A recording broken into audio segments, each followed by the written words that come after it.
It was Garry Kasparov, the 13th world chess champion, who once said that I used to attack because it was the only thing I knew. Now I attack because I know that it works best. It's much more fun to attack in chess than to defend, and it's also a more successful way of playing. So in this video, I'm going to share some of the key lessons that helped me become a better attacking player on my road to 2100 rapid on chess.com. These positions made a big impact on me, and I think they can do the same for you too. My name's Nathan Rose. I'm the author of Chess Opening Names. If you're not already subscribed to the channel, hit the subscribe button. I do all kinds of content on chess, so by subscribing, you won't miss out on any of the great stuff that I've got coming up. Lesson 1. Only launch an attack from a position of strength. All strong chess players know that you can only attack successfully if you've got a development advantage, your opponent's got some king safety trouble, or otherwise there's something wrong with your opponent's position. To illustrate this, I'm going to show a couple of examples, one where the rule is contravened and one where the rule is followed. So our first example comes from Gordon versus Williams 2019. And it's white to move, and white plays g4, which attacks the black queen. Now I think it's very tempting here, if you had black, to sacrifice a piece on g4. That's what happened in the game. Black played bishop takes g4, and after white took back, white has lost 2 pawns, but has gained one of black's pieces, and white also has some king safety trouble, you could argue, right? There's the threat of checkmate on h2 if this knight on f3 can never be forced to move or be traded. But after white played knight bd2, there's really nothing seriously wrong with white's king safety. If we go back to the original position, white has developed sensibly. White has castled their king, white's development is fine, and there's no reason that a sacrifice should be on here.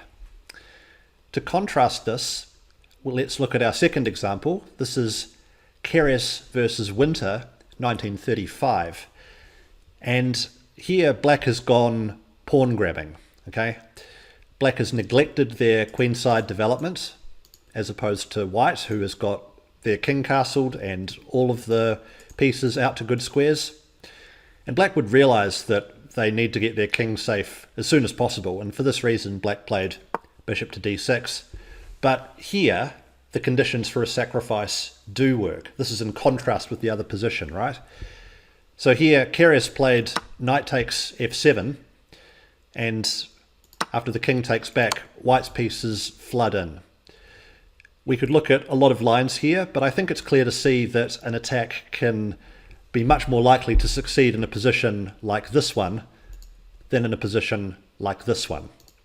Just a couple more moves in. Black played g6 and white sacrificed again. Then the rook was taken. So white's given up 2 minor pieces for the rook, but look at black's king. Completely naked.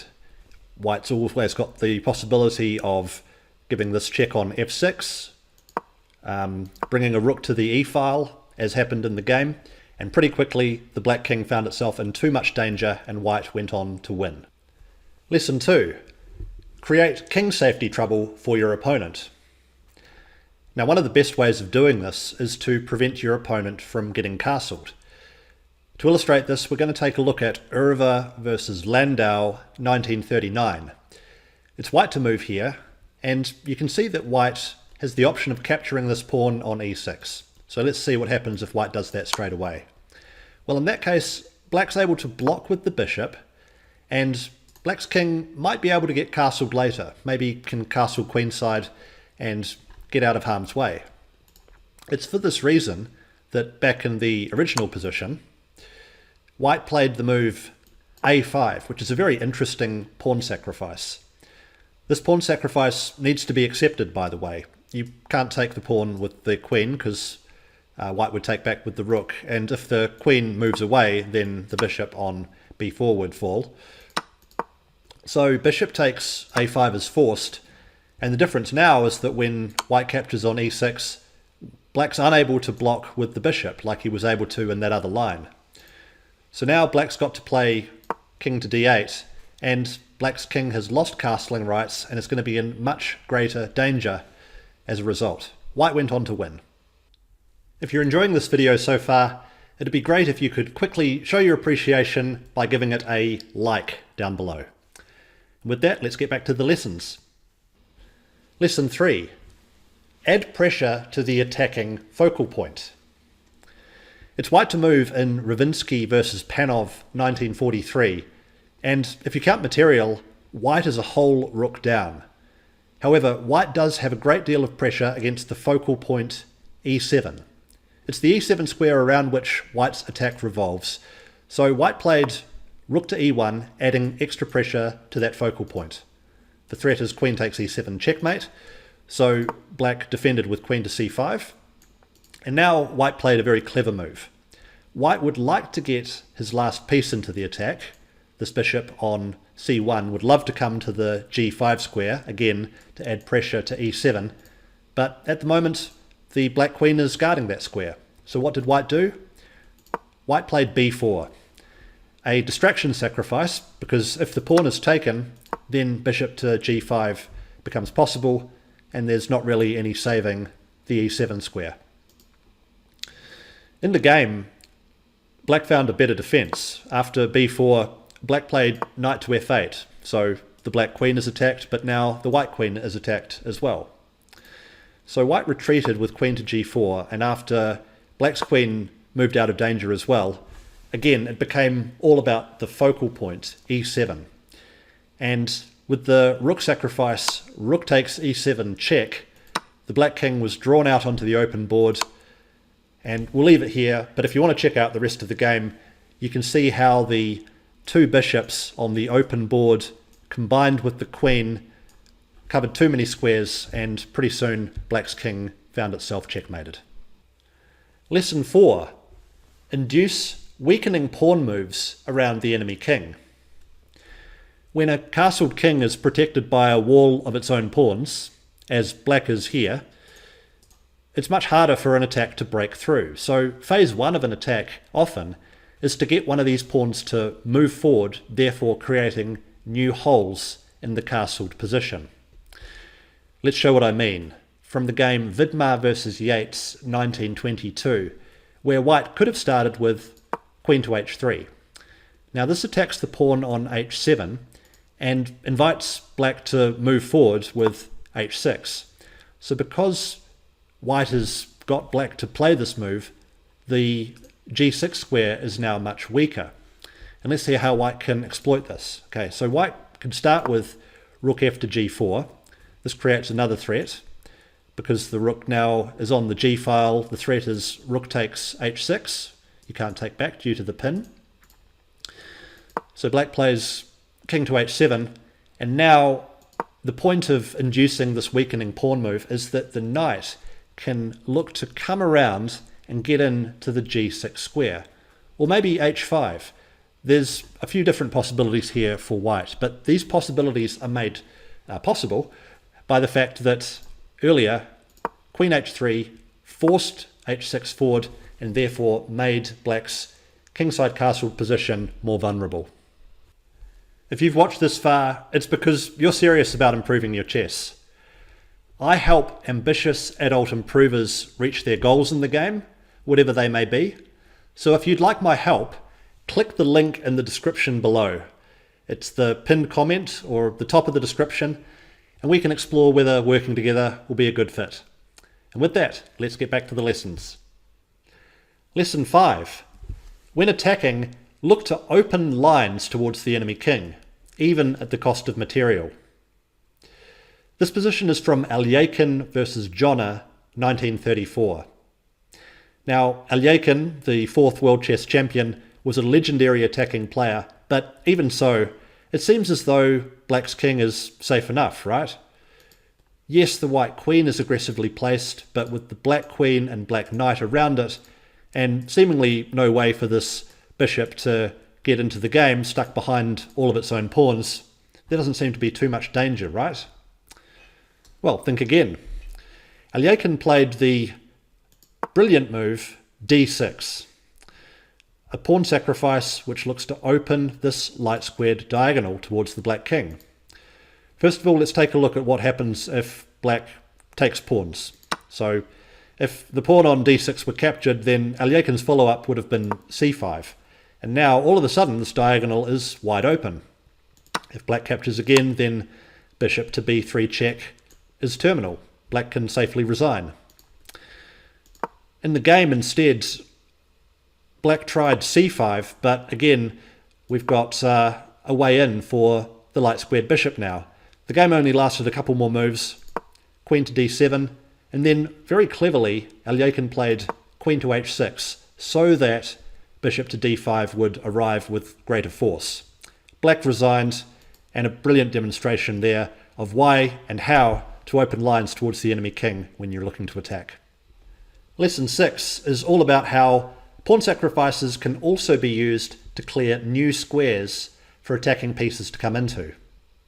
It's white to move here in Karyakin versus Esipenko 2017, and the white queen is currently under attack. So white moves it out of the way and creates a threat on black's dark squared bishop. I think a lot of lower rated players here would simply move the bishop back to b4, but this is the wrong way to play if you want to become a great attacking player. The bishop is great on a3 and we want to keep it there if we can. How can we keep it there? With the pawn sacrifice d3. There's a couple of ways that white can accept this pawn sacrifice. If you take with the bishop, then black has a tactic, starting with bishop takes b2, and after white takes back, knight to a4 leaves white with no way to add an extra defender to the b2 square. So it's for this reason that white captured with the pawn instead, but this has blocked the third rank, so the bishop is no longer in danger. And by moving the pawn that was on d4 up to d3, black has also cleared the d4 square for the knight to jump into. I'm going to see that in a second. So black plays knight to a4 first with more pressure against b2. So white defends that one. And then in comes knight to d4. And you can see how all of black's pieces are swarming towards white's king. There's another threat here that white has to deal with. So white moves the queen back to f2. Now this check forces the white king to a1.